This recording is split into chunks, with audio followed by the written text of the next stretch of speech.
Hello po, kamusta po sa lahat ng aking mga viewers at aking mga subscribers sa aking YouTube channel. Kamusta po kayo?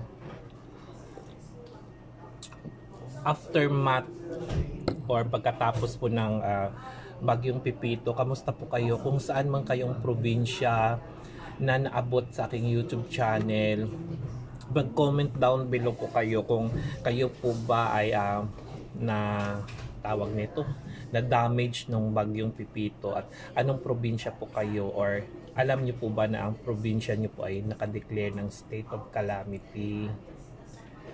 Pero ang may share ko lang po sa inyo ngayon, so far, as usual pa din, wala pa rin naka-offer na calamity loan assistance program kay SSS. Ano kayang program na ni SSS sa atin ng mga member? Talagang ano na lang ba talaga? Salary loan, unemployment benefits, sickness, partial disability, total disability, burial, death benefits, retirement, maternity sa mga babae. Yun na lang ba talaga ang asahan natin? Wala nang calamity eh. Wala nang offer. Naka-anim na bagyo na po tayo pero wala pa rin offer si SSS. Nakakalungkot. May pag-asa pa bang mag-offer si SSS?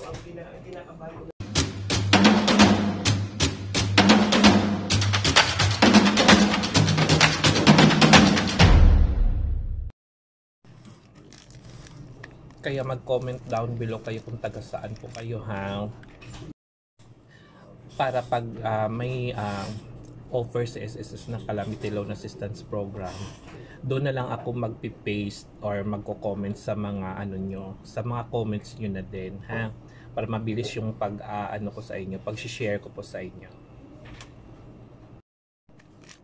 So habang inaantay natin yung Calamity Loan Assistance Program ni SSS, huwag nyo pong kalimutan mag-update ng inyong cellphone number sa SSS kasi ini-encourage na po lahat na mag-update ng cellphone number at saka email ad. Dapat po naka-update na po kayo kasi once na mag-open po kayo ng inyong SS account sa website na SSS, nanghihingi na po ng OTP and the on-time password, sinisend po yan doon sa inyong cellphone number. Ngayon kung hindi na po ginagamit nyo po or nagbago kayo ng cellphone number, hindi na po yung gamit nyo ngayon na cellphone number ang naka-register sa SSS. Naku, hindi nyo po mabubuksan yung inyong SSS online. Dapat mag-update kayo. Kung wala naman kayong ginagawa or may oras po kayo, pumunta po kayo sa SS branch, mag-file po kayo ng SSE4. Ganun po ang gagawin po ninyo. And thank you nga pala kasi ilan na lang ang kulang, magte-10k subscriber na din po ako. Salamat po sa inyo sa walang sawa nyo pagsuporta sa aking YouTube channel. At di nyo ko iniwan, ha? Salamat po sa lahat sa inyo. Kahit ganito-ganito lang ang aking mga video, taabot tayo ng 10,000 subscribers. So maraming salamat po sa inyo.